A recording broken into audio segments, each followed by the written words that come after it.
1800억 짜죠. 2000억 짜죠. 2300억 들고 와. 그냥 원하는 금액 맞춰주는 게 낫다고 봅니다. 네. 아무렇지 않게 원하는 금액 맞춰줘야죠. 이렇게 하는 거는 거의 처음 봅니다. 2천 넘는 금액인데. 저도 비르치라면 이렇게 똑같이 얘기하죠. 네. 왜 그러냐면 저는 만약에 이거 삑살나기를 기다리고 있는 전 레알이 있다고 보거든요. 나는 알론소가 아닌 모르겠는데 알론소가 거기 있는 게 커. 네.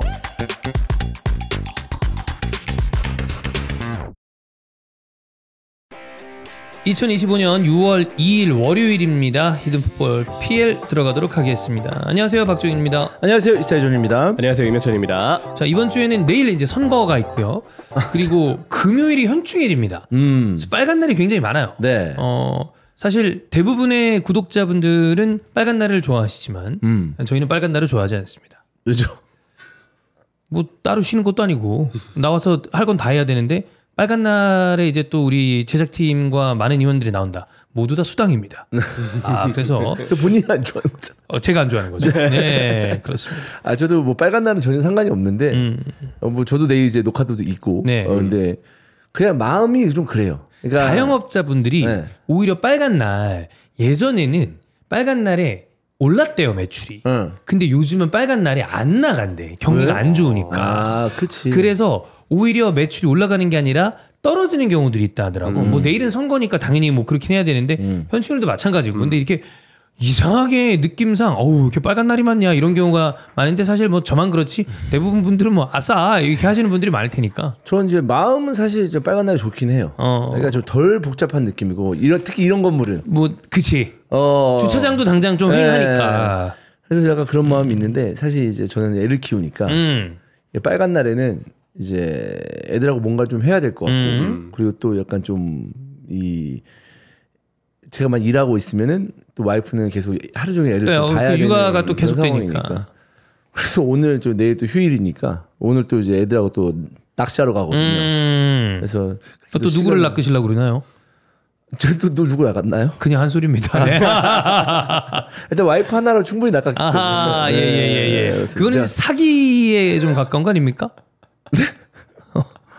뭐죠? 네. 아니 그 낚시를 했는데 물고기가 아니고 뭐 다른 게 걸려놨다 이런 거. 이렇게 딱 나왔는데 차마 제가 어떤 약간 좀 뭐 물체를 얘기하기 좀 그렇고. 네네네. 뭐 다른 걸 낚았다 이런 건가요? 아니 이제 그거지. 네. 얘네 그런 농담 했잖아요. 이거 우리 와이프가 속았다 막 이런 얘기처럼. 와이프가 속았다. 그래 형이 속았다는 게 아니라 형수는 이제 생선 중에서는 사실 뭐 메갈로돈 정도가 나오는 거죠. 야, 나는 상어 내지는 고래 생각했거든. 메가로드는 고래만한 상어 아니야? 전혀 예상 바뀌었어. 전혀. 이제 서로 속았다고 좀 생각하고 있는 게 나을 것 같습니다. 그렇습니다. 네. 예전에 이제 형이 그런 얘기 많이 했었거든요. 맞아요. 네. 이게 이제 그 형수를 좀 또 사랑하는 마음에 올려주기 위해서 이거 내가 낚은 거다 뭐 이런 얘기 했던 기억이 나서. 메가로드 존나 어울리네. 가끔씩 메가로드 되거든요. 네. 김포 샤크가 아니라 김포 메갈로돈 그런 거죠.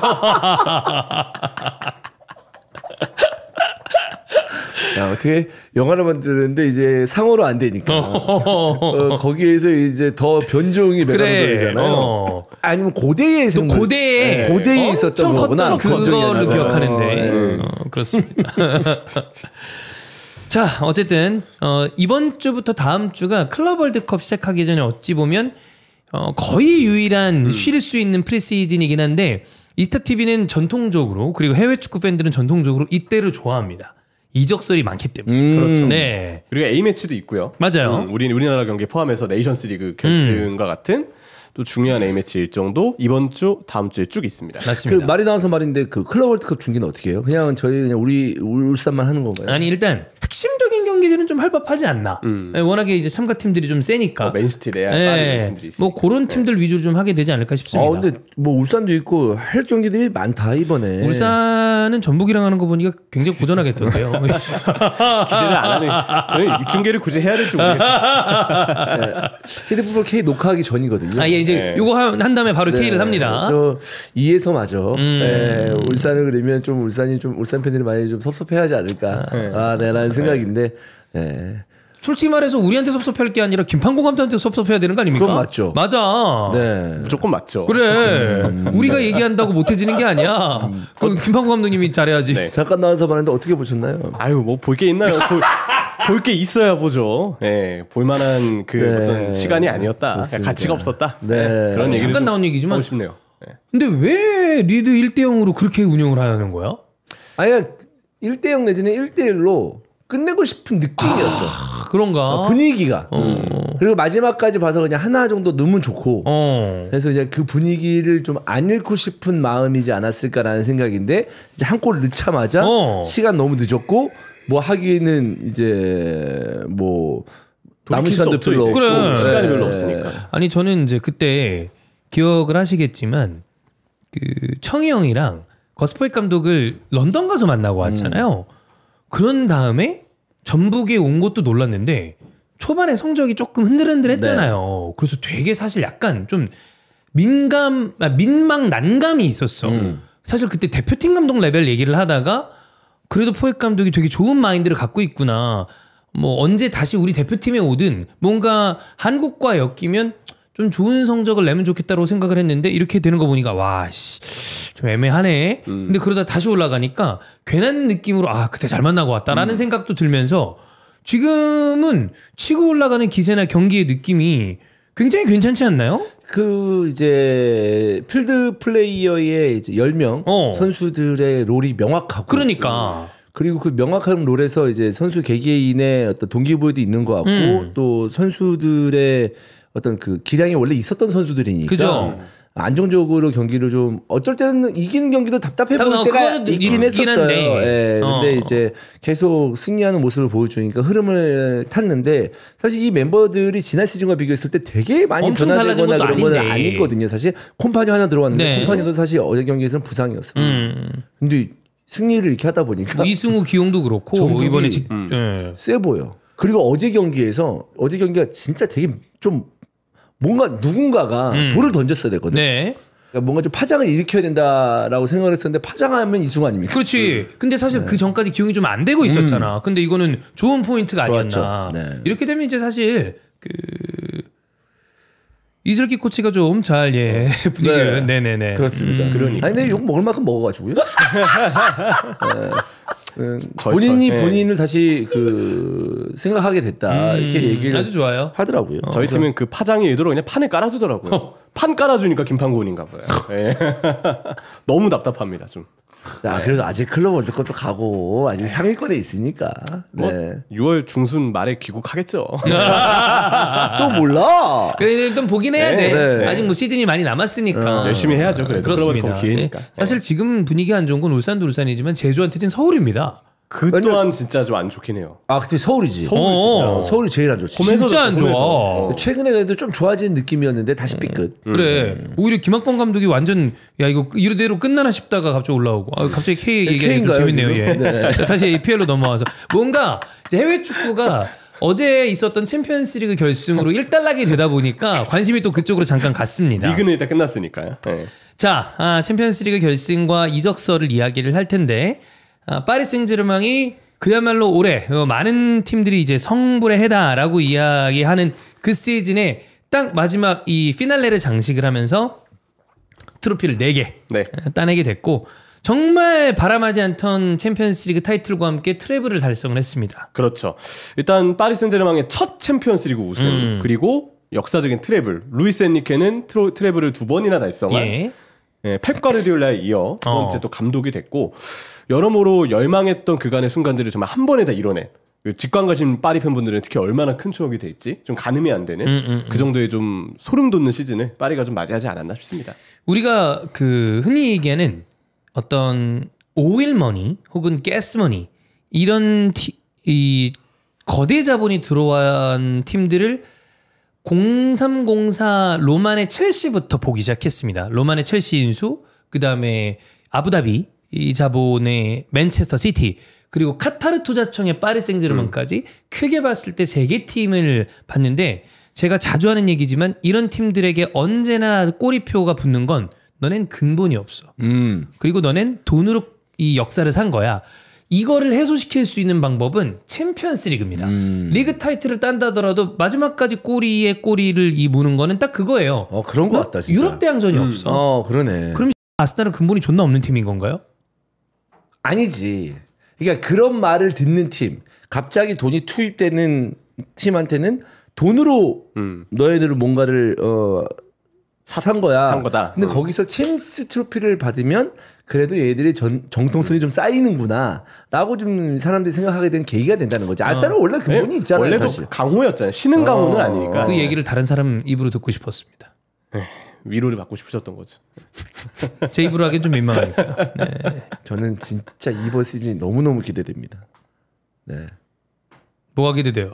아니 이번 시즌 아스날뿐만 아니라 진짜 빡빡할 것 같고. 그건 맞아요. 지금 제가 봤을 때 맨시티도 잘 모르겠고 리버풀은 굉장히 강력해 보이고요. 근데 또 슬롯의 두 번째 시즌이기 때문에 집중 견제를 받을 가능성이 큽니다. 꽤 크죠. 그리고 아르테타는 이번에도 안 되죠.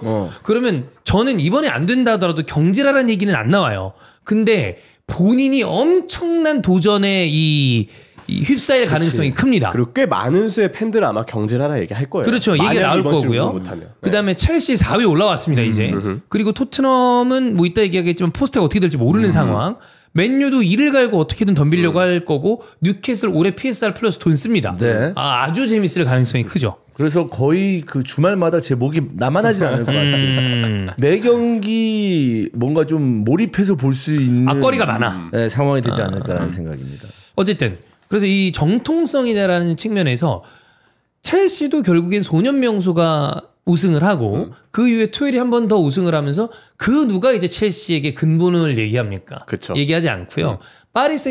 맨체스터 시티도 결과적으로는 펩과 함께 얼마 전 트래블을 달성을 하면서 그 이야기하다 어떤 그런 부분에 대한 거를 완전히 해소를 했고 파리 생제르맹은 코로나 시절에 결승을 갔지만 준우승에 그치면서 결국 네이마르 프로젝트는 실패한 게 아니냐라는 이야기를 했는데 네이마르, 음바페, 메시, 디마리아 그 누구도 아니었습니다. 이 젊은 선수들이 우승을 해내면서 트래블 2회를 달성한 엔리케 감독과 함께 이제는 그 누가 파리 생제르맹에게 그 얘기를 하냐라는 쪽으로 다 기운 거죠. 그래서 유럽 클럽 대항전이 굉장히 중요한 거고 대단한 업적을 썼다고 생각합니다. 네. 계속 이제 안정적인 어떤 전력을 구사했던 건 아니에요. 파리 생제르맹. 맞아요. 전반기가 특히 안 좋았죠. 네. 그리고 초반에 또 엔리케 감독이 부임할 때도 사실 엔리케 감독이 뭐 스페인 감독도 했고 바르셀로나에서 성공적인 어떤 그 커리어를 보냈지만 엔리케 감독에 대해서 뭐 우승 뭐 청부사다 뭐 이런 이미지가 아니었었잖아요. 안 나오죠. 일단 스페인 대표팀은 생각보단 부진했고 사실 물론 뭐 개인사적인 이슈가 너무 큰 게 있었지만 사실 실패죠. 왜냐하면 성과를 볼 때 물론 그 개인사는 너무 안타까운 일이긴 한데 보통 평가를 할 때 그걸 우선시하고 평가를 하지 않거든요. 그러다 보니까 스페인에선 남긴 족적이 부족하다. MSN의 기량이 이제 그 의존도가 좀 떨어지면서부터 그러니까 그들이 좀 지쳐 있거나 뭔가 부상 등의 여파로 좀 뭔가 폼이 떨어졌거나 특히 수아레즈가 그런 상황이었을 때 파괴력이 떨어지니까 엔리케, 바르셀로나, 마이미도 썩 좋지 않았거든요. 그래서 원래는 평가가 썩 안 좋았는데 지난 시즌 챔피언스리그로 심지어 4강에서 도르트문트에게 덜미를 잡혔어요. 이때도 사실 엔리케 감독에 대한 비판이 좀 있었죠. 그렇지. 이 정도의 스쿼드인데 그래도 한 체급 위에 있는 팀인데도 도르트문트에게 덜미를 잡히는 게 말이 되냐. 도르트문트는 언더독이었으니까. 그렇죠. 그런 이야기가 나왔기 때문에 꽤 비판을 많이 받았는데 올 시즌을 통해서 그걸 완벽하게 다 지원했습니다. 그리고 뭐 사실 결승전 경기뿐만이 아니라 리버풀과 경기서부터 많은 사람들이 파리 생제르맹을 달리 보기 시작한 게 어찌 보면 리그 페이즈에서 까딱했으면 탈락이었어요. 챔피언스리그 토너먼트 무대는 없었습니다. 근데 1위를 한 리버풀이 턱걸이를 한 파리 생제르맹을 만나면서 근데 그래도 이번 시즌 리버풀이 워낙 세니까 리버풀이 그래도 올라가지 않겠어라고 했는데 웬걸 그때부터 보여준 파리 생제르맹의 경기력은 아예 다른 팀에 가까운 그리고 빌라 꺾었고 아스날을 꺾고 그래서 프리미어리그 팀들이 빙신이었네 라는 이야기도 마지막에 그냥 잠재우면서 압도적인 경기력과 이 분위기로 우승을 하지 않았나 이렇게 생각이 듭니다. 그 5골 차이가 5대0이라는 스코어가 사실 뭐 우리나라 축구 팬들에게는 어쩌면 좀 익숙해요. 왜냐하면 굉장히 중요한 경기에서 우리나라는 5골을 이제 많이 먹었기 때문에 대표팀이. 네덜란드전이 그랬고 옛날부터 프랑스전도 컨페더레이션스. 그래서 저 우리나라 팬들에게도 되게 상징적인 스코어긴 하거든요. 근데 그 5대0 경기를 보면 진짜 무기력해져요. 그러니까 다 허탈하죠. 선수들도 아마 뛸 맛이 안 날 거고. 그 팀을 응원하는 그 사람들은 되게 무기력해지는데 우리가 대표팀 경기에서도 그랬었잖아요. 그렇기 때문에 별 얘기할 게 없어요. 사실 그런 경기는. 그렇지. 그 진 팀 입장에서는 뭐 이긴 팀 입장에서는 진짜 뭐 신나죠. 압도적이다 이렇게 생각할 수 있는 거니까. 자, 그래서 이거를 저희가 이 카타르가 투자를 한 게 11-12 시즌부터더라고요. 주요 영입을 보도록 하겠습니다. 이때 그 결승전 직전에 사네티와 함께 트로피를 가지고 나왔던 파스토레가 이때 영입이 됐었고 마투일이 이런 선수가 보이는데 이때는 토너먼트에 올라가지 못했습니다. 12-13 시즌에 티아고 실바, 그 다음에 이브라, 베라티 이런 선수들이 영입이 됐는데 챔스 8강. 그 다음에 로마에서 건너온 마르키뉴스가 있었고 카바니가 있었습니다. 이때 8강. 그 다음 다비드 루이스와 오리의 8강. 디마리아가 영입됐지만 8강. 그리고 드락슬러, 게데스, 크리오비악 이 기타 등등 영입이 됐는데 16강. 그 다음이 네이마르랑 음바페, 아우베스가 들어왔는데 16강. 그 다음에 파레데스, 케러, 부폰이 왔지만 16강. 그 다음에 게예, 사라비아 이런 선수들이 있어서 결국엔 네이마르 위주의 팀이 결성이 됐는데 이때가 코로나였었고요. 결승을 갔지만 이 한지 플릭의 바이언에게 결국에는 밀려서 준우승이 됐고 그 다음 다닐로나 이런 선수들이 영입이 됐다가 4강. 그 다음부터가 우리가 알고 있는 지금의 파리 생제르맹 선수들이 들어왔거든요. 하키미, 누누 멘데스, 돈나룸마, 메시, 라모스가 들어왔습니다. 그러나 16강. 그 다음 2-2-3 시즌에 비티니아, 파비안 루이스 이런 선수들이 들어왔는데 16강. 그 다음 2-3-2-4 지난 시즌이죠. 그때 우스망 덴벨레, 바르콜라, 루카스 헤르난데스, 이강인 이런 선수들이 영입이 됐고 4강. 그리고 이번 시즌에 어찌 보면 핵심이었죠. 크바라, 두에, 파초 이런 선수가 영입이 되면서 드디어 챔스 우승을 하게 됐습니다. 루이스 캄포스 단장은 엄청난 이 업적을 가진 사람입니다. 모나코의 황금 제네레이션도 역시 루이스 캄포스 단장이 만들었다고 이야기가 되는데 지금 또 영입된 선수들은 엔리케의 픽이 많대요. 그래서 엔리케와 루이스 캄포스가 만들어낸 어쩌면 합작품이 아닌가라는 생각이 듭니다. 어린 선수들로 팀 자체를 정말 잘 재편을 했죠. 그죠. 그래서 토너먼트 때도 그렇고 이번 결승도 그랬지만 파리가 가장 기동력과 체력이 앞서는 팀이었다고 생각을 해요. 엔리케 스스로도 선수단 구성을 그렇게 빠릿빠릿하고 많이 뛰는 스타일, 역동적인 스타일로 잘 구성을 했고 여기에 로테이션으로 힘을 주다 보니까 딱 선수들이 후반기 때 다른 팀들은 다 지쳐가지고 쩔쩔맬 때 바르셀로나 힘들어했죠. 인테르도 힘들어했죠. 수많은 팀들이 후반기 때 힘들어하고 딱 떨어지는 게 보이는 차이나에 파리만큼은 쌩쌩함이 유지가 됐었어요. 웬만한 부상자 없이 쭉 그 힘을 그죠. 발휘했던 파리라서 엔리케 특유의 로테이션 능력, 선수단 구성 능력 이걸 통해서 감독으로서의 능력, 팀을 운영해내는 능력을 이번 우승으로 또 한번 증명해냈다고 볼 수 있지 않을까. 그리고 어제 오늘 새벽이나 이렇게 현지 언론들과 수많은 사진들이 나오지 않습니까? 파리 생제르맹의 주축 베스트 11 선수들은 말할 것도 없는데 저는 다시 한번 놀란 게 이강인의 침투력이었습니다. 위치 선정이 와 개쩔던데? 야, 어디에도 있어. 카메라에 눈이 안 뜰 수 없어요. 진짜. 네. 저 깜짝 놀랐어요. 그 마르키뉴스가 트로피 드는데 바로 옆에 있을 줄 몰랐거든요. 계속 있어. 이거는 그냥 나 혼자만의 생각이지만 선수단하고 되게 좀 끈끈한가 봐. 왜냐하면 이렇게 사진 찍거나 옆에 트랩 이렇게 세레머니 할 때 좌우 옆에 그래도 좀 친한 선수들이나 아무래도 좀 익숙한 선수들 옆에 본능적으로 쓰게 돼 있거나 아니면 별로 좀 안 친한데 옆에 가가지고 쭈삣쭈삣 할 수도 있잖아. 물론 팀 동료라고 해서 다 친한 건 아니기 맞아. 때문에. 근데 그렇게 딱 서 있는 거 보면 두루두루 다 이제 잘 지내고 있는 게 아닌가. 그렇죠. 예.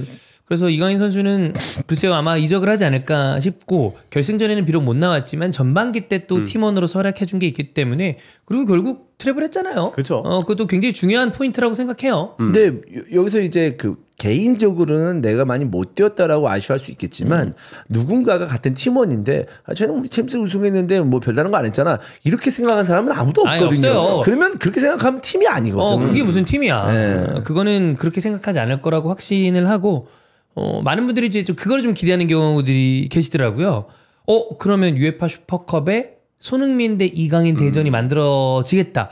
물론 매치업상은 그렇게 되는데 글쎄요. 지금의 분위기라면 아마도 슈퍼컵 때는 이강인 선수가 팀을 다른 데로 옮겼을 가능성이 좀 높아 보이긴 합니다. 왜냐하면 너무 많이 지금 이적설이 떠오르고 있어서 이걸 그냥 단순히 지나가는 이야기라 하기에는 굉장히 많은 리그와 많은 팀들과의 지금 이 이적설들이 좀 뿌려지고 있거든요. 그죠? 이건 어느 정도 이강인 선수 측근에서도 이적을 좀 바라고 있을 가능성이 크다고 좀 점쳐져서 팀 입장에서도 이강인 선수 입장에서도 지금은 뭔가 이적에 대한 수요를 좀 할 수 있는 시기가 아닌가. 네. 그래서 제가 보기에도 지금 이적 가능성이 상당히 좀 높아 보이기는 해요. 그렇습니다. 중요한 건 어느 무대로 가느냐겠죠. 그렇죠. 네. 뭐 아마도 지금 가장 강력하게 링크가 최근에는 팀은 나폴리입니다. 그리고 콘테도 잔류하는 쪽으로 그림이 잡히는 것 같은데 그거 관련된 얘기는 또 SL에서 좀 딥하게 얘기를 해보면 될 것 같고 어쨌든 뭐 파리 생제르맹이 우승을 하면서 뭐 굉장히 좋은 분위기를 만들어내서 그 막 현장에서 날아오는 영상들이라 이런 거 보니까 벌써 그 이미 많은 사람들이 구속됐더라고요. 격렬하더라고요. 진짜 축하 파티인데 차원이 달라요. 아니 난 그래서 그 생각이 드는 거야. 그 지난 코로나 때 무관중으로 준결승했잖아요. 준결승했다는 건 결국 뭐냐? 결승에서 패배했다는 겁니다. 그때 무관중이랑 코로나였길 다행이지 않나라는 생각이 들 정도로 파리 생제르맹 울트라들이 진짜 세요. 무서워. 우승하고도 제가 볼 때 지역을 함부로 돌아다니기 힘들 것 같아요. 아니 그 중간에 북치는 그 서포터 하나 나왔는데 너무 센 거야. 네, 그 경기장에 잡혔죠. 네, 우통 이렇게 닦아시고 와 몸이 너무 좋으시던데 그 북이 찢어질 것 같은 파워죠 사실. 울트라스들은 특히 파리는 진짜 좀 격정적이에요. 그래. 이번에도 골 들어갔을 때 바로 홍명 까는 거 보세요. 맞아요. 결승이라 제가 볼 때 웬만하면 현장에서 엄청 제지했을 거라 생각을 하는데 그런데도 아랑곳않고 홍명을 터뜨리는 분들이면 얼마나 대단한 그 파워가 있으신지 좀 가늠이 안 될 정도죠. 그리고 또 아까 잠깐 우리가 얘기를 했지만 엔리케 감독은 개인사 쪽으로는 너무 큰 아픈 소식이 있었던 사람입니다. 아주 어린 딸이 또 희귀병으로 세상을 먼저 떠났는데 또 파리 서포터들이 그거 관련된 큰 카드도 준비를 하고 본인도 관련된 이야기를 하고 그러는 거 보니까 어찌 보면 딸에게 바치는 또 헌사 같은 이 대단한 트로피가 아닌가라는 생각이 들어서 그 우승하고 깃발 이렇게 그 카드 섹션을 보면은 깃발을 들고 있는 이 엔리케 감독이랑 그 아래 이제 사나였나요? 그 딸이 이렇게 큰 모습으로 등에 이렇게 마킹이 된 채로 이렇게 딱 서 있는데 그게 그 2014-15 시즌 때 바르셀로나 이끌면서 트래블 했을 때 그때 찍혔던 사진과 이게 이어지더라고요. 의미를 알고 보니까 이게 얼마나 정말 엔리케 감독을 위해서 파리 팬들이 좀 정성 어린 준비를 했는지 느껴져서 굉장히 좀 감동적이었던 그런 또 응원이었죠. 선수들도 나이가 굉장히 어려서 엔리케 감독은 또 이제 워낙 경륜 있는 사람이고 그래서 느낌이 해외에서는 그런 표현을 많이 쓰는 것 같지 않지만 약간 보스 뭐 그런 느낌으로 딱 잘 뭉쳐져 있는 팀이라 당분간 서너 시즌은 파리 생제르맹이 아주 강력하지 않을까라는 생각이 좀 듭니다. 그러니까 챔스 우승에다가 그다음에 스쿼드가 이제 사실 물론 이제 그 안에서의 나름의 스타들도 있지만 우리가 생각하는 이 완전 거의 우주 대스타.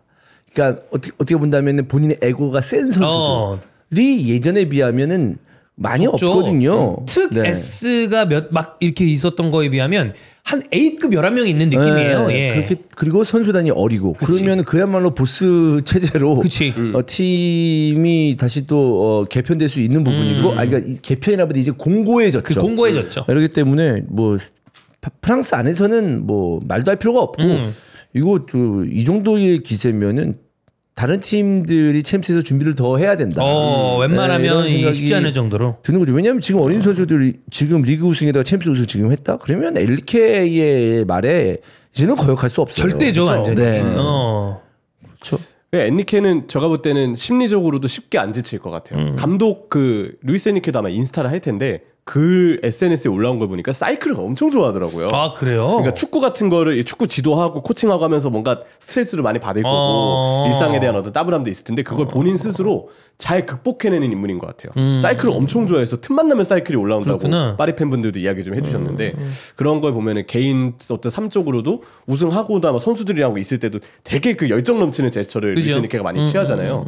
좀 즐겁게 일에 임하고 있고 일이 조금 힘들어지더라도 자기만의 방식으로 그것도 스트레스를 풀어내는 방법을 알고 있는 감독이라서 오히려 최근 들어서 조금 이제 지쳐하는 몇몇 감독들과 비교했을 때는 제가 볼 때 에너지가 좀 많이 느껴지는 감독이 아닌가.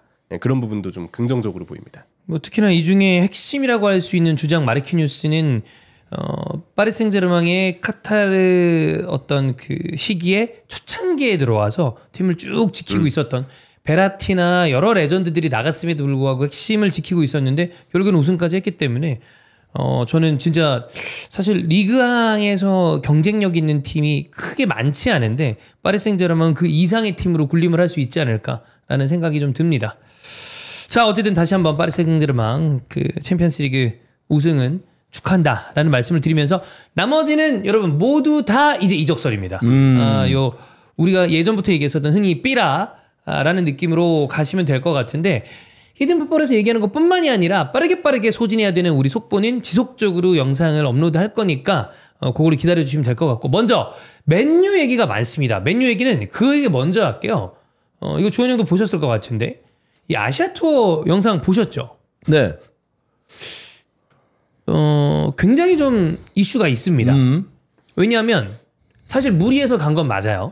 근데 일정상 선수들 입장에서는 좋은 분위기로 가기도 어려운 것도 사실은 사실이야. 남들은 시즌 끝나서 휴가 보내고 막 쉬고 있는데 경기 잡아갖고 그쵸? 심지어 섭씨 32도? 네. 엄청난 더위였더라고요. 맞아요. 그 동남아 날씨에 갑작스럽게 경기를 뛰라고 하니 선수들이 힘들어하는 것도 이해는 되죠. 게다가 이해는 한 주에 돼요. 2경기입니다. 네. 근데 관중들에게 그렇게 빡큐를 할 필요가 있는가?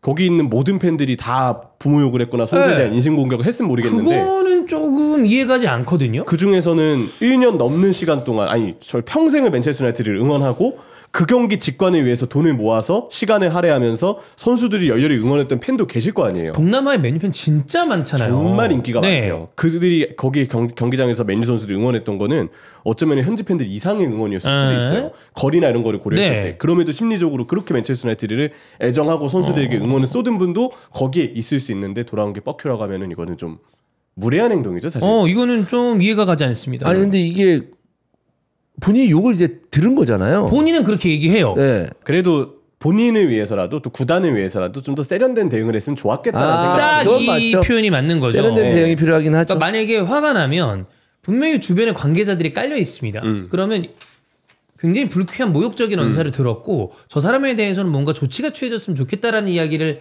하는 게 일반적인데 공개적인 장소에서 다른 각도에서도 여러 사람들이 다 보고 있는데 네. 불미스러운 행동을 결국 선수 측에서 다 한 거잖아요. 그죠? 첫 번째로 욕을 해야 되는 거는 정말 이게 사실이면 그 욕한 팬은 그거는 말도 안 되는 겁니다. 그냥 개념이 없는 인간입니다. 그렇죠. 정말 해선 안 되는 행동을 한 절대 거라서 안 되는 거죠. 이 사람은 진짜 따구리 맞아도 할 말이 없을 정도의 사람인데 근데 선수들도 그래도 그 사진이 외부로 유출이 되거나 이제 공개가 됐을 때 분명 누군가는 나는 맨체스터 유나이티드를 응원하려고 경기장까지 왔는데 이로 인해서 실망하신 팬분들도 분명 계실 거란 말이에요. 그렇죠. 그 경기장 내에서는. 그렇기 때문에 저는 이건 좀 세련된 행동은 아니지 않나. 뒷얘기를 남기기 때문에 오히려 깔끔하게 뭔가 대응이 좀 됐더라면 좀 더 일을 키우지 않았더라면 구단이나 선수에 대해서도 이런 또 다른 이야기들이 나오지 않았겠죠. 그에 대한 좀 아쉬움은 좀 있는 것 같아요. 네, 맨유가 참 이래저래 좀 힘듭니다. 힘들어요. 네, 힘들어요. 여러 가지로 봤을 때. 네. 지금 자, 동남아에게는 졌고 오비 마틴이 또 승리하면 홍콩에게는 이겼습니다. 그렇죠. 네. 물론 이제 전반전은 아마 0대1로 니들이 뺏겼을 거예요. 그러다 역전을 했죠. 네, 그러다 이제 오비 마틴 헤븐까지 또 골을 넣어서 아스날 유스들이 모두 골을 넣었다. 그건 아스날이 넣은 겁니다. 네. 그런 이야기들이 좀 나왔습니다. 투어에서도 아스날 지분을. 그렇습니다. 네. 근데 뭐 아시아에서 이 맨유라는 그 팀의 인기가 상상 이상이에요, 정말. 근데 상상 이상인데 이런 사건을 통해서 좀 떨어지면 또 맨유의 재정적인 입장에서도 장기적으로는 영향이 갈 수 있기 때문에 그러게요. 좀 깔끔하게 끝낼 필요가 있었는데 여러 가지로 선수단도 이제 피곤하고 네, 팬들도 이제 진짜 맨유를 오랫동안 본 아시아 팬들이라면 좀 답답함이 있잖아요. 맨유를 바라봤을 때. 여러 가지로 좀 껄끄러운 그런 결말이라고 해야 되나 껄끄러운 상황들이 많아서 좀 아쉽죠. 개인적으로는 왜 이 시기에 이렇게 일정을 잡았을까라는 생각이 좀 많이 들어요. 물론 돈을 준다고 하고 뭐 그게 어쨌든 구단에게는 지금 정말 필요한 수익이기 때문에 뭐 그건 이해해요. 이해는 안 되는 거 아니지만 그래도 선수들 입장을 조금 생각했다면 좀 더 나을 수 있는 일정을 고려할 수 있는 선택지가 있었다면 좀 더 선수들을 좀 배려했으면 어땠을까라는 생각이 개인적으로는 들고 그리고 어쨌든 선수들도 이 일정이 구단의 비즈니스적으로나 여러 가지 이유에서 중요한 일정이라고 한다면 이슈는 만들었으면 안 되죠. 그치. 물론 뭐 경기 자체를 못 이길 수도 있고 사실 선수들이 열심히 신선전이라는 게 환경 자체가 아니었어요. 네, 너무 덥고 갑자기 32도의 그 습한 날씨에 뛰면 그게 어떻게 선수들이 집중을 합니까? 시즌 끝나고 이제 일주일도 안 됐는데 그거는 충분히 뭐 어느 정도는 이해가 되는 부분이긴 한데 다른 것보다 그 잡음을 일으킨 것 자체는 그치. 장기적으로 맨체스터 유나이티드나 어느 구단이었건 이런 일에서 이런 상황이 벌어지는 건 좋은 일이 아니에요, 사실. 저는 이제 패배한 거는 문제가 안 된다고 보는데 그냥 빠이빠이 정도 하고 가면 될 것 같은데 물론 아까도 얘기했지만 그 욕을 한 게 진짜라면 그 팬이 말도 안 되는 잘못을 한 거기 때문에 이거는 좀 부드럽지 않았다라고 보이고 자 이적설만 놓고 봤을 때 선수 위주로 체크를 해본다면 일단 쿠냐 오피셜이 떴고요. 리암 델랍이 첼시 쪽으로 가면서 은베모 얘기가 좀 짙어져 가고 있고 거기에 가르나초 아웃 이적설은 계속되고 있습니다. 거기에 플러스 지금 가장 핵심적으로 이야기를 해봐야 되는 거는 브루노 페르난데스의 이 사우디 관련된 썰이 생각보다 좀 짙게 나오는 게 아닌가라는 느낌의 이야기를 해보면 될 것 같은데 일단 쿠냐는 오피셜이 떴습니다. 그렇죠. 울버햄튼이 이러면 이제 쿠냐를 뺏겼기 때문에 어떤 공격 자원을 데려올까에 대해서 고민이 좀 많이 될 것 같고 맨체스터 유나이티드 입장에서는 사실 뭐 오피셜만 기다리고 있었던 선수였죠. 맞아요. 일찍이 쿠냐가 맨유를 애정하고 있고 맨체스터 유나이티드도 쿠냐와의 바이아웃을 지불한 이후에는 협상이 워낙 원만하게 진행이 됐기 때문에 시간 문제였던 영입이 뭐 그대로 일단 발표가 됐습니다. 네, 쿠냐에 대해서는 또 황희찬 선수 경기를 보면서 주원 형도 좀 지켜봤고 그리고 이번 시즌에도 봤는데 주원 형의 평가는 제가 이제 기억을 해요. 좋은 재능을 갖고 있는 선수긴 한데 조금 플레이가 과한데? 약간 이런 얘기를 했던 기억이 납니다. 네. 근데 울버햄튼에서는 이제 본인이 해야 될 역할들이 더 많아서 그런 게 아닌가. 어깨가 좀 무겁죠. 네, 생각도 들고 그렇기 때문에 뭔가 볼을 너무 오래 갖고 있는데 아니면 플레이가 너무 과감한데 네. 뭐 이런 생각도 좀 있긴 했었는데 맨유에서 어떻게 조절하느냐의 문제일 것 같고요. 뭐 울버햄튼이라는 팀에서 울버햄튼이 최근에 분위기가 별로 좋지 않은데도 불구하고 꽤 이제 그 눈에 띄는 모습을 보여줬기 때문에 기대를 할 수밖에 없죠 사실. 네. 그래서 뭐 그런 얘기도 해요. 지금 맨체스터 유나이티드가 챔피언스리그 티켓을 따고 못 따고 즉 유로파리그 우승하고 못 하고 이런 건 중요한 게 아니라 나는 맨유로 가고 싶다라는 이야기를 했다라는 것도 알려져 있고 어찌 보면 맨유는 지금이 정말 클럽 역사 최근 한 20년 한 30년 사이에 가장 중차대한 순간에 와 있는데 거기에 쿠냐가 본인을 딱 합류를 했다라는 건 어찌 보면 진짜 큰 도전이라고 볼 수 있습니다. 전 그리고 개인적으로 뭐 전술적으로나 기량적으로나 이런 걸 떠나서 이 선수가 왠지 맨유에 파이팅을 넣어줄 것 같아요. 그러니까 사실 맨유는 지금 다른 것보다도 저는 팀 분위기를 좀 끌어올려줄 수 있는 그리고 경기에 대한 집중력을 좀 같이 그죠? 가져가줄 수 있는 이끌어줄 수 있는 선수가 필요하다고 생각을 하는데 쿠냐가 제가 그냥 울버햄튼 경기를 쭉 보면서 느꼈던 쿠냐에 대한 인상은 항상 에너제틱해요. 정말 열심히 뛰고 그러면서도 좀 긍정적인 에너지도 있고 승부욕도 강하고 물론 그게 좀 부정적으로 비춰진 게 이번 시즌에 잠깐 있긴 있었죠. 했었지만 그 단점만 보였던 선수는 아니거든요. 보면은 이제 막 기회 놓쳤을 때 동료들하고의 제스처나 이런 거 보면 대충 그 선수의 성격 같은 거 파악할 수 있잖아요. 그래도 항상 좀 밝게 뭔가 에너지를 냈던 선수고 계속 파이팅 넣어주고 했던 모습들이 많이 좀 보여지거든요. 그리고 경기에서만 봤을 때는 황희찬 선수와도 사이가 되게 가까워 보였었는데 그냥 지금 맨체스터 유나이티드에게 필요한 뭔가의 파이팅 호일룬의 그 주눅 들어있는 모습보다는 쿠냐의 그 파이팅 넘치고 으쌰으쌰하는 그런 느낌이 훨씬 더 좀 필요하다고 생각을 해요. 호일룬이 주눅 들어 보이나? 약간 그런 주눅 들다가 짜증나는 스타일이잖아. 네, 그러니까 자신감이 너무 많이 없어 보여. 저는 자신감이 떨어져. 자신감 없다가 이제 패스해서 본인이 놓쳤는데 주눅이 들다 못해 짜증이 나는 거지. 본인이 못했는데 패스 왜 이렇게 줘? 약간 이게 이런 느낌. 우리만의 오해일 수도 있어요. 뭐지? 그러니까 호일룬의 활약 때문에 당연히 저 표정은 주눅 든 표정이겠지 라고 생각하지만 걔는 나름대로의 집중력과 자신감으로 좀 뛰는 걸 수도 있어. 그렇다면 호일룬 너 너무 뻔뻔한 거야. 그거는 안 돼. 이렇게 얘기할 수밖에 없거든요. 차라리 주눅 든 게 낫다. 호일룬도 이번에 3년 차죠. 이번 시즌이 돌아오면 시즌이 3년 차. 네. 이제 두 번째 시즌을 보낸 건데 네. 첫 시즌은 사실 그래 내년에 한번 좀 더 좋아지겠지라는 생각으로 볼만했는데 이번 시즌은 호일룬이 날려먹은 거 진짜 많습니다. 그러니까 지금 쿠냐한테 지금 1,000억이 넘는 돈을 쓴 거잖아요. 이게 지금 환율로 생각을 했을 땐 그런데 사실 우리가 정상적인 환율이라고 생각했을 때 그 정도는 아니긴 해요. 예전 파운드화로 생각하면 지금 한 800억? 요즘 1,000억 가까이 쓴 건데 그치. 지금 호일룬 얘기가 나와서 하는 말인데 예. 여기다가 이 돈을 지금 쓰면 안 됐었죠 사실. 호일룬 기준은 이미 썼으니까. 그러니까 잘못 쓴 거죠. 이거는 아깝죠. 약간 눈탱이 맞은 거다라고 생각. 이거 뭐 저기 영덕 가가지고 되게 먹었는데 가짜 온 거야. 근데 이번 시즌 또 어떻게 될지 모르지만. 지금 기준으로 호일룬은 사실 이제 아웃 느낌이긴 합니다. 어디로든 나가야 할 느낌이긴 한데. 그렇게 되면 미드필더 라인의 핵심이 브루노 페르난데스가 나가지 않는다는 기준으로 핵심은 브루노고 전방에 코어가 없었는데 쿠냐라는 코어가 생긴 거죠. 그렇죠. 그래서 멘탈적으로도 저는 오히려 긍정적인 부분이 기대되는 영입입니다. 그렇습니다. 어쨌든 쿠냐 오피셜, 쿠냐의 활약과 단군형의 이제 쿠냐의 사랑 과연 어느 정도가 될지 또 가르나초에게도 사랑을 줬던 단군형이기 때문에 쿠냐에게는 굉장히 큰 사랑을 주지 않을까라는 생각이 들고 자, 그 다음에 원래 최전방을 노리고 있었던 거는 리암 델랍이었습니다. 근데 리암 델랍은 첼시 쪽으로 굉장히 많이 기울어져 있어요. 첼시를 이제 클럽 월드컵을 준비하고 있기 때문에 일찍 선수를 영입하는 걸 원하고 있는데 그래서 리암 델랍 영입에 정말 빠르게 뛰어들었더라고요. 거의 거피셜급으로 지금은 봐야 되는 상황이죠. 저는 리암 델랍은 큰 물음표까지는 아닌데 괜찮은가 정도의 느낌은 있어요. 그래서 뭐 열어봐야 되겠습니다만 어쨌든 첼시 쪽으로 갔고 그러면서 맨유는 전방 쪽을 어떻게 구성하느냐에 대한 고민이 있는데 은베모 링크는 계속되고 있습니다. 근데 은베모도 사실 지금 다른 팀들도 같이 경쟁이 붙어있거든요. 네, 은베모도 뭐 이번 시즌에 워낙 좀 좋았던 시즌이기 때문에 20골을 넣었기 때문에 충분히 리그에서의 대단한 스탯을 자랑했고 가치가 확 올라가 있어요.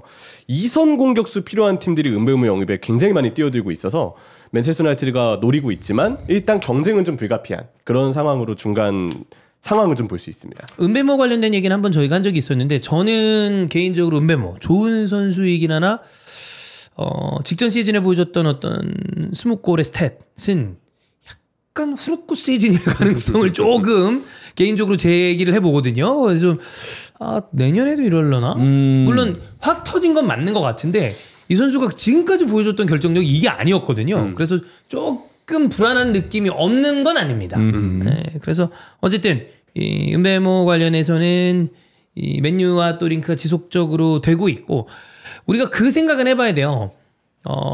월드컵을 바로 앞둔 직전 시즌과 한 시즌 앞둔 이번 시즌 이런 거를 생각했을 때 이적이 활발하게 벌어지는 선수들은 내가 옮겨서 더 많은 이 출장 시간을 보장받은 다음에 대표팀에 승선하겠다. 라는 선수도 있는데 반대로 괜히 움직였다가 주전에서 밀린 다음에 대표팀에 승선 못하면 어떻게 돼? 그치. 이것 때문에 사리는 선수들도 있습니다.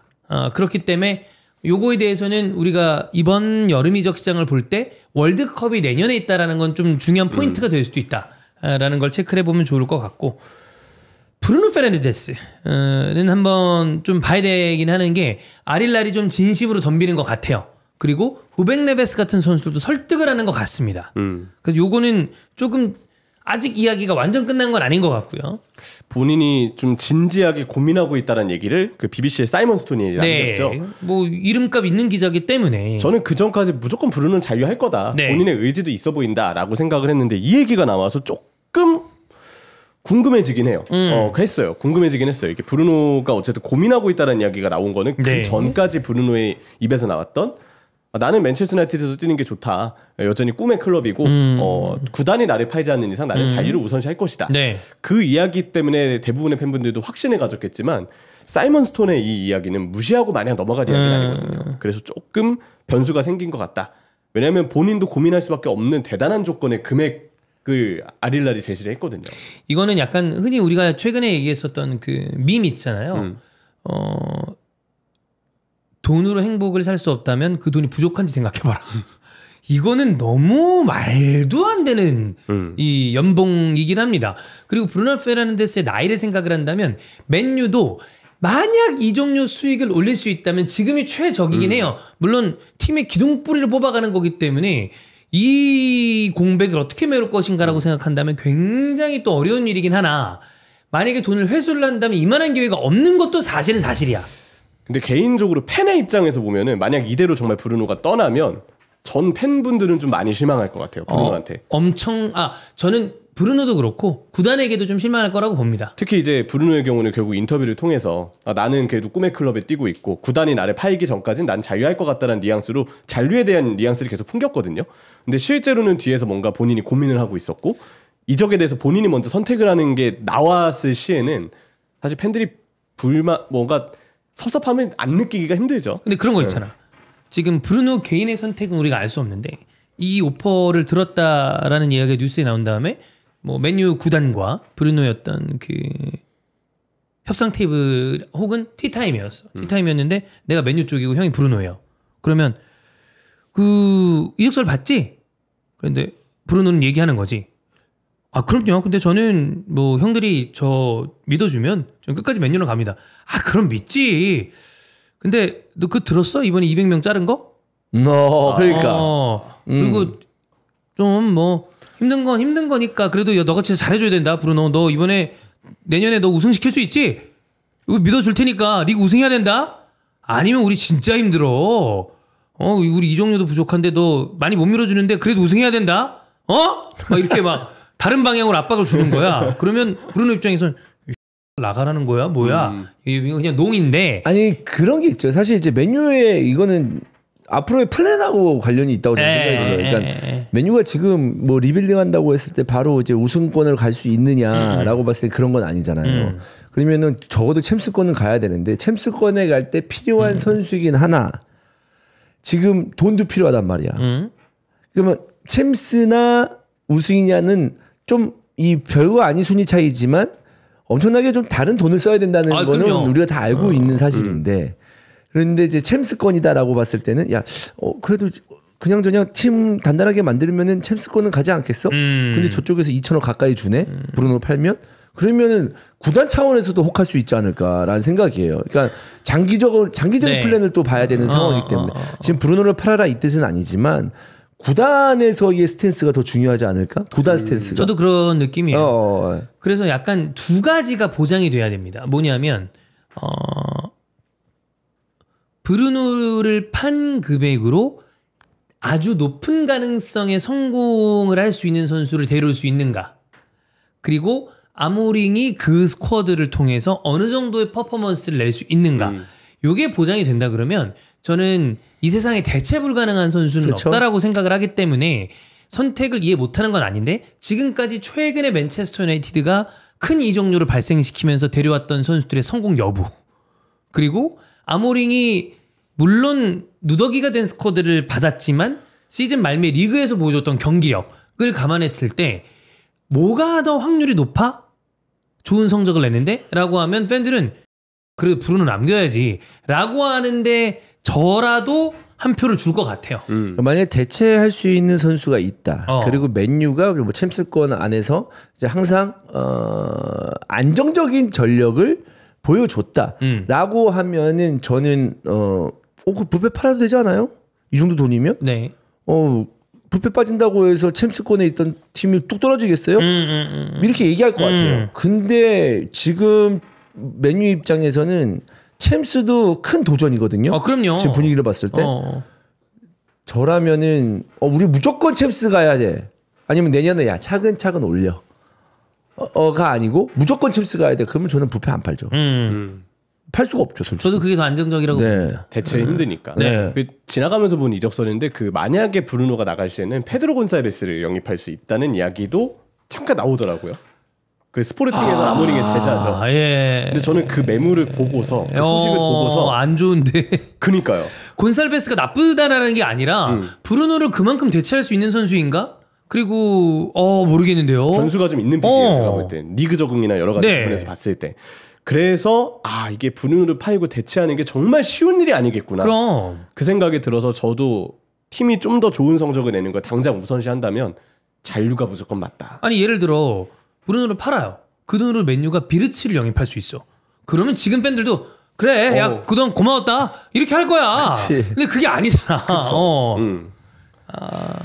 이게 제가 본 곤살베스 이적설은 저기 선데이 미러를 인용한 BBC 뉴스였거든요. 근데 인용한 원출처를 보면 뭐 굉장히 뭐 공신력은 아니기 때문에 지나가는 얘기로 보셔도 되겠지만 글쎄요 지금 상황이라면 브루노를 매각하는 거는 저는 리스크가 굉장히 좀 커 보입니다. 그렇죠. 이 소식만 보더라고요. 시간이 가면서 우리가 걱정했던 것보다 어떠한 일들이 생겼을 때 그냥 풀리는 경우가 있잖아요. 시간이 가면서 자연적으로. 그죠?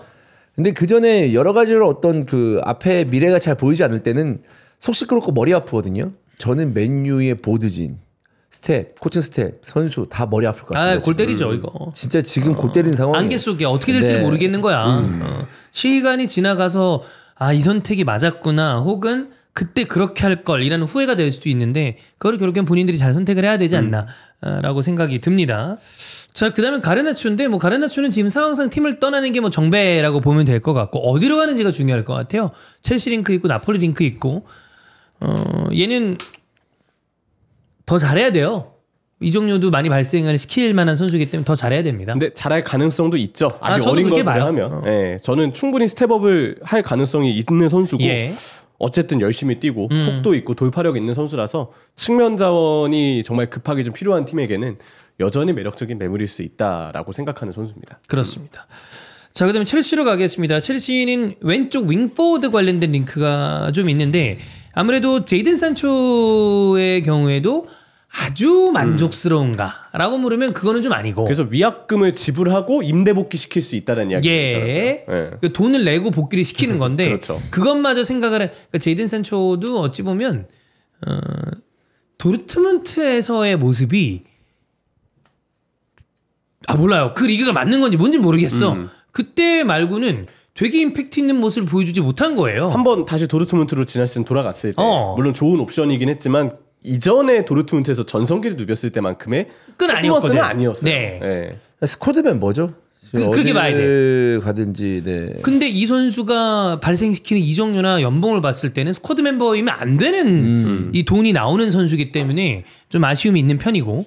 그래서 왼쪽 윙포워드를 이미 무드릭은 제가 봤을 때 아직까지도 이 도핑 결과가 안 나오는 거 보면 현실적으로 좀 어려운 게 아닌가. 일단은 쓰기 어려운 선수로 쓸 수 없는 선수로 봐야죠. 분류를 논외로 해야 될 것 같고 제이든 산초 혹은 지금 계속해서 나오고 있는 또 다른 도르트문트의 윙어 기튼스 얘기가 나오고 있고 기튼스 아스는 안 됩니다. 네.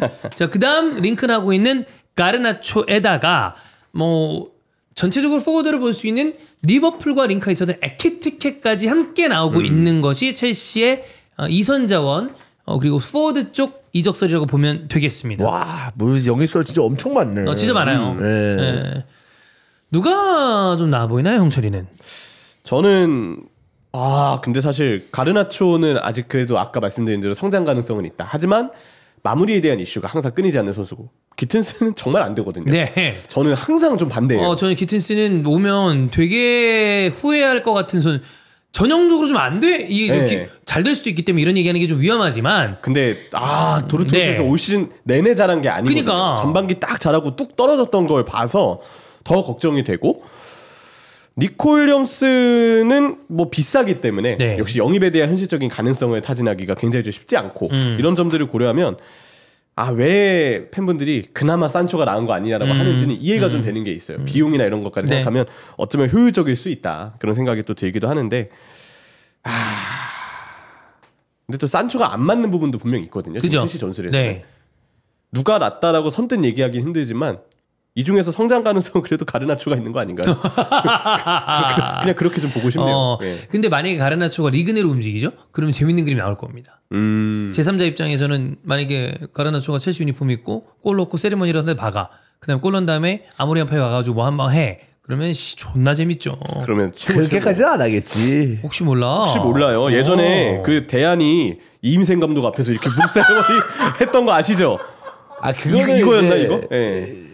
대안이 아무튼 그때는 뭐 대안이 말미였었고 뭘 해도 되는. 왜냐하면 둘이 약간 솔직히 공개적으로 신경전을 한 거 아니야. 결과적으로는. 그렇죠. 그러면 그거 하나 또 재밌는 그림이 나올 수 있겠으나 글쎄요. 첼시 팬들은 가르나초를 영입하기는 좀 바라지 않을 가능성이 크지 않나라고 생각이 들긴 합니다. 그리고 에키티케는 리버풀, 첼시 얘기 나오는 것만 놓고 봤을 때는 첼시가 오히려 가까운 느낌이긴 한데 개인적으로는 리버풀이 놓치면 좀 아쉬울 것 같아요. 아쉽다. 물론 에키티케는 골을 잘 넣는 선수라 보기에는 스탯적으로나 좀 불확실한 면이 많아요. 결정력은 되게 그렇고. 근데 영입을 했을 때 어쨌든 이 선수는 뭔가 기여를 해줄 것 같다라고 생각나는 포인트가 드리블이거든요. 진짜 드리블을 잘하기 때문에 볼 간수 재간, 드리블 이런 부분에서 되게 번뜩이는 플레이가 항상 나오는 선수라서 본인만의 그 특별한 리듬이 있어요. 전 그걸로 충분히 경기에 기여될 수 있는 선수라고 보거든요. 특히나 루이스 디아스가 만약에 지금 데쿠가 그렇게 바라는 바르셀로나의 영입 중 하나이기 때문에 나간다면 에키티케는 꼭 데려와야 되지 않습니까? 만약에 루이스 디아스가 꼭 바르셀로나가 아니더라도 어디든 나간다면 사우디로 간다거나 뭐 지금 저도 오는 길에 봤는데 본인이 이적에 마음이 열려있다라는 기사가 나왔어요. 굉장히 반갑겠네요. 아니 근데 저는 그냥 근데 돈이 문제다. 돈이 문제고 쉬운 가격에 디아스는 좀 파면 안 된다고 보거든요. 그때도 형철이는 만약에 루이스 디아스는 용납되는 이적료라면 내보내지만 아니면 안 나가는 게 좋다 쪽이었잖아요. 좀 본인만의 특출난 그 패턴 플레이가 있으니까 그 강점이 있기 때문에 네. 저는 쉽게 이적을 좀 허용할 만한 선수는 아니라고 보는데 어쨌든 에키티케도 그런 면에서는 리버풀에게 매력적인 매물이었을 수 있으나 첼시가 앞서 있다는 거는 리버풀 팬 입장에서 좀 우려스러운 상황이에요. 첼시로서는 저는 오히려 다른 공격수보다 에키티케가 좀 더 본인만의 어떤 강점을 확실히 보여줄 선수라고 보이긴 합니다. 대신 골 스탯은 진짜 그건 뚜껑 열어봐야 합니다. 네. 네. 자, 그다음 리버풀로 넘어가면 프림퐁 오피셜 떴습니다. 프림퐁은 굉장히 또 어떤 이 에너제틱한 모습을 보여줄지 기대가 되고 케레케스투 딜이 지속적으로 돼가고 있는 가운데 플로리안 비르치 이적료는 워낙에 천문학적인 이적료이기 때문에 한 방에 해결되긴 쉽지 않았을 거예요. 그래서 지금까지는 다 거절 중입니다. 네. 와. 그냥 원하는 금액 맞춰주는 게 낫다고 봅니다. 네, 지금 일단 그냥 간단히 한화로 얘기를 드리자면 이거 네, 얘기해 주세요. 1,800억 짜죠. 2,000억 짜죠. 2,300억 들고 와. 근데 제가 진짜 오랫동안 축구 얘기를 하고 있잖아요. 근데 어떤 팀에서 이제 팀 팬들을 많이 만나봤는데 2천억이 넘는 금액인데 야 근데 아무리 그 선수가 우리 팀에 온다고 해도 이건 너무 과하지 않아요? 라고 얘기할 법하거든요. 근데 이 새끼 아무렇지 않게 원하는 금액 맞춰줘야죠. 이렇게 하는 거는 거의 처음 봅니다. 2천 넘는 금액인데. 저도 비르치라면 이렇게 똑같이 얘기할 것 같아요. 왜 그러냐면 저는 만약에 이거 삑살나기를 기다리고 있는 즉 나무에서 감 하나 안 떨어지나 보고 있는 팀이 전 레알이 있다고 보거든요. 그러니까요. 어디든 야 삑살 나라 한번 이거 생각하고 있는 팀이 있을 거야. 지난주 목요일인가 수요일인가 그 레알 마드리드 이제 알론소 오피셜이 뜨고 비르츠가 제자기 때문에 다시 한번 좀 생각을 하고 있다라는 스페인 쪽의 이야기가 나오고 나서부터는 나는 알론소가 아니면 모르겠는데 알론소가 거기 있는 게 커. 물론 레알은 사실 중복 포지션이 많아서 비르츠를 진지하게 영입하지 않을 것 같거든요. 저도 그렇게 봐요. 근데 혹시나 그냥 선수를 모으자는 마인드로 혹시 모르니까 레알이 그렇게 판단할 수 있으니까 영입하면 진지해집니다. 그러니까 네, 그건 모릅니다. 그리고 누가 왔어 예를 들어 그러면 바둑알 배치 좀 하면 되지 뭐 그 생각하는 거야. 그래서 마음 한켠으로는 호드리구가 잔류할 것 같더라고요. 호드리구를 팔고 비르치를 사는 건 어떻습니까 레알 마드리드? 네, 근데 그러지 않을 것 같아서 마음 한켠으로는 안심이 되지만. 근데 이거 계속 이거 돈 지지부진되면 비르치 입장에서 나 별로 원하는 거 아닌가? 그러니까요. 이러면서 본인이 만약 리버풀에 애정이 있다 그러면 그런 경우도 있잖아. 아니 저기 아저씨 나 그렇게 그 정도 받아. 레버쿠젠한테 나 저기 갈게 해주세요. 리버풀 갈게 이렇게 할 수도 있는 부분이지만 이게 지지부진하면 또 뭐가 어떻게 또 흘러가지 않는 거잖아요. 진짜 모르니까요. 네. 뭐 비르치가 그런 느낌은 아니긴 합니다만 우리가 봐왔던 이적설 중에 그런 경우들이 없었던 건 아니에요. 그렇죠. 레버쿠젠 일 잘하는 구단입니다. 협상 잘하는 구단이에요. 잘 팔아요. 이 팀 자체가. 제가 볼 때는 이 가격을 리버풀이 맞춰줄 것 같긴 한데 지급 방식에 대한 논의가 좀 길어지거나 아니면 그 가능성도 있어요. 레버쿠젠이 선수가 한 명 껴있길 바라는 걸 수도. 리버풀에서 레버쿠젠이 원하는 선수를 누가 하나 줘. 데려오고 싶어 하는데 그 선수를 어떻게 좀 딜에 포함시킬지에 따라서 협상이 길어지는 걸 수도 있거든요. 저는 여기에 포인트가 있다고 봅니다. 레버쿠젠의 감독이 누굽니까? 이제는 테나우죠. 테나우입니다. 테나우가 뭐죠? 똥물리입니다. 그럼 리버풀의 패급 선수를 하나 좀 엮어가지고 야 괜찮아 이런 식으로 넘겨서 헐값에 파는 게 여기 묶어가지고. 그렇죠. 지금 가장 많이 얘기가 나오고 있는 게 사실 뭐 똥물리라고 묻기에는 좀 너무 미안한 선수긴 하지만 하비 엘리엇이 있긴 합니다. 엘리엇. 그래, 엘리엇은 또 똥물리라고 묻기에는 좀 미안하긴 하네요. 아직 그래도 잠재성이 있으니까. 근데 거기서 똥물리가 되려면 뭐냐? 누네즈가 들어가는 겁니다. 그럼 진짜 기가 막히죠. 다윈 누네즈를 테나우가 내가 한번 써보겠다. 안토니를 1,000억이 넘는 돈에 이 산 감독입니다. 그러면 누네즈한테 누네즈는 600억. 안토니는 근데 딴 데서 증명은 하고 있어요. 근데 테나우는 잘 못 썼잖아요. 그렇지. 그러니까 좀 아구가 안 맞는 걸 할 가능성이 있지 않나. 오히려 딴 데서 아구가 안 맞았던 선수를 데리고 와서 아구를 맞출 수도 있죠. 아구찜인가요? 아구원. 어쨌든 네. 그래서 뭐 이건 다 농후란 얘기지만 비르치는 전 결국에는 리버풀로 갈 거라고 봅니다만 이 정도가 발생하는데 한 방에 빡 뜨는 것도 예전에 뭐 파리 생제르맹이 네이마르 2억 2,200만 유로 산 것도 아니기 때문에 시간이 좀 걸리겠죠. 네, 금액이 워낙 크니까. 워낙 커서. 그래도 오피셜 뜨기 전까지 안심을 못합니다. 이거 월드 레코드 여러분 3위에 해당하는 이적이기 때문에 쉽게 될 거라고는 보지 않습니다. 네. 근데 개인적으로는 이제 비르치가 뭐 어디를 가든 리버풀에서 뛰는 모습 보고 싶긴 해요. 되게 뭐랄까 독특하면서도 어울릴 것 같아. 느낌이. 진짜 저 독특한 느낌이 있어요. 볼 존나 잘 차잖아. 오히려 비르치가 아스날에 가면 뭔가 아스날스러운 선수가 같다라고 생각도 할 것 같거든. 근데 리버풀에 가면 뭔가 좀 어떤 조합이 나올까 이런 느낌으로 되게 좀 개성 있는 팀이 될 것 같아서 그런 생각도 있습니다. 그렇습니다. 자, 그다음에 이 어찌 보면 지금까지는 슬롯 사단이었던 조니 헤이팅하가 아약스 감독으로 갔습니다. 네. 예상이 된 수순이었어요. 아약스 임시 감독 때도 경기력이 괜찮았다, 아주 좋았다라는 평가가 있었고 워낙 네덜란드 내에서는 명망이 높은 지금 지도자, 이미 라이센스를 딸 때부터 아주 좋은 감독이 될 것이다라는 자국내 기대를 엄청 많이 받고 있었기 때문에 아약스가 뛰어들 거라 생각을 했는데 당연히 이제 헤이팅하 입장에서도 이제는 감독직을 찾는 게 본인에게는 매력이 있기 때문에 그래서 선택을 한 것 같고요. 선수 시절엔 에버튼의 아주 위대한 선수였었는데 지도자로는 일단 코치로서 리버풀에서 프리미어리그 트로피를 들어오고 리버풀에서의 족적도 꽤 굵직하게 남긴 인물이 됐어요. 앞으로의 감독 생활이 그래서 되게 좀 기대가 많이 되고 이거는 아직 루머 단계이긴 한데 헤이팅하의 빈자리를 디르크 카윗이 대체할 거라는 이야기가 있더라고요. 근데 그거면 저는 카윗이 들어온다라고 한다면 리버풀에게는 좀 저는 제라드와 함께 스피릿에 가까운 느낌의 선수여서 되게 좋은 그림이 나올 수 있지 않나. 코치 능력은 헤이팅하만큼일지는 모르겠지만 그냥 그림만 놓고 보면 일단 너무 카이드 있으면 존나 떠야 되거든요. 그러니까요. 진짜 솔직히 약간 둔탁하지만 진짜 전 좋은 선수예요. 되게 항상 보면 저런 선수가 팀에 있으면 좋겠다라고 생각하는 선수 중 하나였어요. 원래는 이제 공격수의 기근 현상을 프레스 오기 전이었으니까 카윗으로 해결하려 했는데 공격수의 기근 현상을 수비로 해결했죠. 그렇죠. 카윗의 수비로.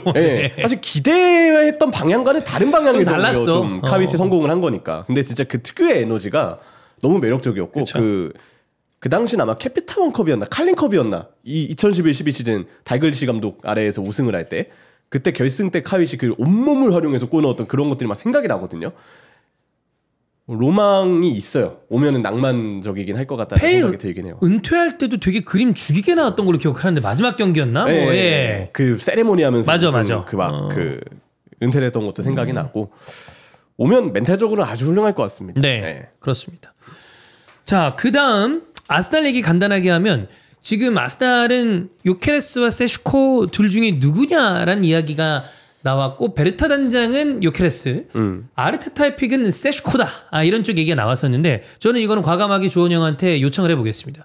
분데스리가 선수이기 때문에 많은 팬들이 이미 본 선수긴 하나 아스날과 세슈코가 얼마나 잘 어울리며 궁합 점수가 10점 만점에 몇 점인가? 이거는 형이 한번 약간 그 여러 그 자료를 수집한 다음에 스카우트를 한번 해줄 만한 선수 아니에요. 왜냐하면 아스날 공격수 누가 올 것인가에 대해서는 초미의 관심사긴 해요.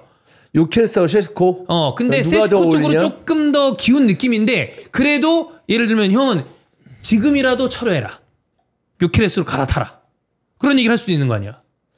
그렇죠. 보면. 그지? 이제 뭐 분석을 해보면. 네. 근데 우리 그거 없잖아요 지금. 와이스카우트? 뭐든 간에 뭐 일회성이라도 땡겨 쓸 수 있는 뭐라도 찾아보죠 뭐. 네, 알겠습니다. 나는 뭐 하고 싶죠. 하고 싶은데 이제 사실 요즘은 스카우팅 원하시는 분들 많잖아요. 많죠. 근데 옛날 같은 느낌이 아니야. 사실 영상도 많아. 사실 제가 그때도 얘기했지만 옛날 같은 느낌이 아닌 건 형입니다. 왜? 영상 많은 건 예전에도 많았어요. 거기서 얼마나 당신이 과감함을 보여주느냐. 이 선수 망할 거다. 이 선수 된다. 그게 이 달라진 거지. 형이 초반에 적중을 너무 많이 시키면서 굉장히 과감하게 얘기하는 걸 지금 두려워하고 있어요. 근데 그거 아십니까? 과감하게 얘기할 수 있죠. 네. 근데 좀 제가 생각해도 물론 틀린 것도 있지만 꽤 많이 맞췄다고 생각을 하거든요. 맞아요. 그러니까 나 100% 내 말이 맞아라기보다 그 뉘앙스나 이런 걸 봤을 때는 어느 정도는 들을만한 분석이었다 생각하거든요. 3명이 포인트였어요. 네. 페페. 네. 이거 누가 데려가는지 그 팀 좆됐다. 네. 네. 그 다음에 은돈벨레. 수비 존나 안 한다. 다윈 누네즈. 얘 조금 불안하다. 거기 호겔린도 비슷해. 네. 그런 느낌의 적중하라면서 많은 팬들이 이걸 바라고 있어요. 네. 근데 이제 그렇게 이제 적중했을 때의 칭찬보다 틀렸을 때의 그 비판이 더 크다. 그 또한 좋죠. 알겠습니다. 이거 진짜 정말 왜냐면 아스날 공격수에 대해서는 제3자 팬들도 도대체 왜 안 사? 누구 살 거야? 이삭은 이제 물 건너 갔으니까 2명이 계속 얘기가 나오고 있기 때문에 그리고 해외 팬들 사이에서도 갈려요. 요거는 기대하는 분들이 많지 않나. 빠르게 한번 해보도록 네. 하겠습니다. 제가 이제 그 감히 말씀드립니다만은 토트넘을 제어 가장 팔로우가 잘 된 팀이 아스날입니다. 네, 그건 맞아요. 그렇기 때문에 저랑 같이 본 경기가 거의 뭐 매 라운드이기 때문에. 그래서 아스날의 공격진에 대해서 또 조합에 대해서 그치? 한번 생각을 하겠습니다. 제가 일단 어떤 팀을 생각했을 때 앞에 공격진이면 이제 스쿼드가 그려지잖아요. 그죠. 그러면 제가 이제 많이 본 팀입니다. 네, 그래서 한번 생각해 보도록 딱 하겠습니다. 봤을 때 뭐 사카 말고는 형이 메리노, 카이, 뭐 제주스, 마르티넬, 트로사르를 숱하게 봤기 때문에 요거는 또 그림이 나오지 않을까라는 생각이 들고 네. 어쨌든 지금 가까운 건 세슈코 쪽이긴 합니다. 그 다음에 요게 이제 포인트인 것 같습니다. 일단 맨시티 셰르키는 굉장히 좀 가까워진 것 같고 요거는 나중에 디테일하게 한번 영상을 다루는 걸로 보고 이것도 역시 따로 영상 하나 제작을 할 예정인데 포스텍 어제 새벽만 하더라도 경질빌이었어요. 네. 그런 얘기가 많이 나왔어요. 그래서 대체자는 브렌트포드의 토마스 프랭크다. 근데 골드의 이야기는 아직 정해진 건 아니다. 근데 그것도 고려해야 됩니다. 골드가 한 일주일 정도 골드의 이 논조를 보잖아요. 현재 팬들의 영향을 많이 받아서인지 아니면 골드 개인의 사견이 들어간 건지 모르겠지만 조금 감독을 옹호하는 듯한 스탠스의 이야기를 많이 했어요. 지금 형철이 얘기가 맞는 게 나오는 것들을 좀 종합해 보면 포스텍 경질에 대해서 격렬하게 반대하는 것이 누구냐라고 얘기하면 2개입니다. 하나는 팬들. 포버지를 내보내지 말라. 2번째는 선수단입니다. 그렇죠. 선수단도. 이게 좀 놀라운데 드레스룸에서 지지를 받고 있다라는 이야기들이 나오는데 특히나 이게 로메로가 네. 당연히 아틀레티코 마드리드 쪽으로 가는 게 아닌가 싶었는데 포스텍이 다음 시즌에 우리를 지휘하지 않는다면 나가겠다. 이런 이야기를 했다까지 이야기가 나오는 뭐 진짠지 뭐 진위 여부를 좀 체크해야 되겠습니다만 그래서 오히려 팬들과 선수단한테 지지를 받고 있는 게 포스텍 쪽인 것 같아요. 지금 나오는 얘기만 놓고 보면 그래서 굉장히 온도차가 좀 있습니다. 이게 유로파리그를 우승했기 때문에 당연히 그 성과는 엄청난 인정이죠. 성과라고 생각이 드는데 그것 때문에 지금 뭔가 과감하게 결정을 하지 못하는 것 같아요. 또 선수단도 네.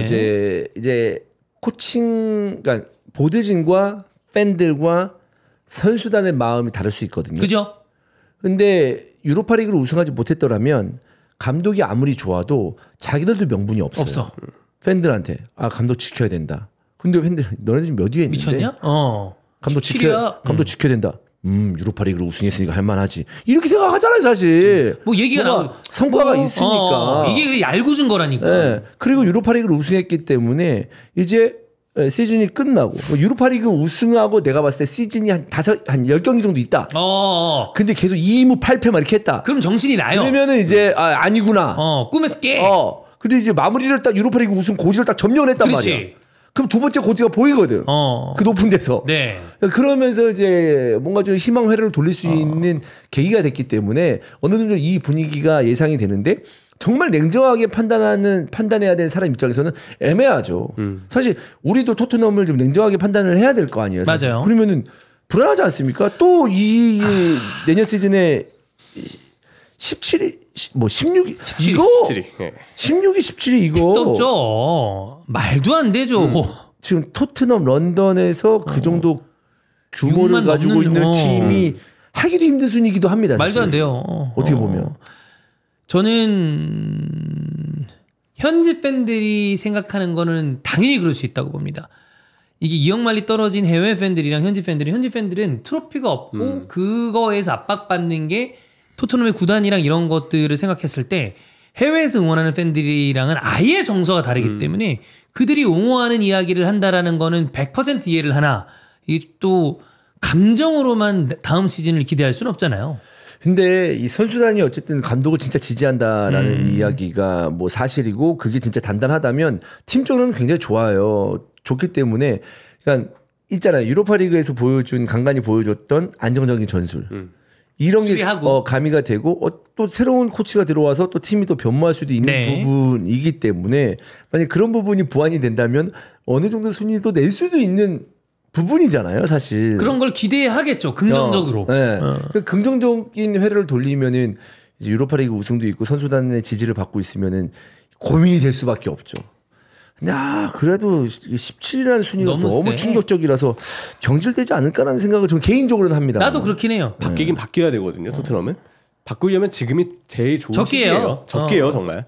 지금 아니면 제가 볼 때 어떤 판단을 언제 하더라도 늦었어요. 그리고 다음 시즌에 갔는데 또 안 좋아가지고 중도에 나가리 된다?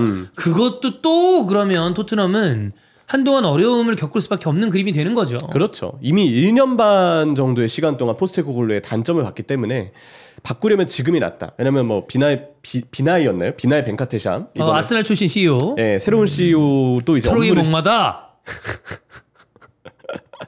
포스텍 연임이 된다면 벤카테샴이 영향을 준 게 아닌가. 트로이 목마다. 네.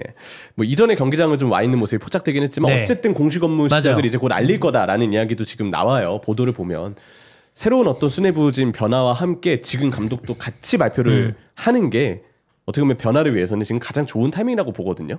애매하게 여러 일들이 좀 시즌이 들어가고 애매하게 시일에 또 감독 교체를 추진하고 발표하고 이런 상황에 놓일 바에는 지금이 가장 좋은 시기임을 좀 고려하고 판단했으면 좋겠다.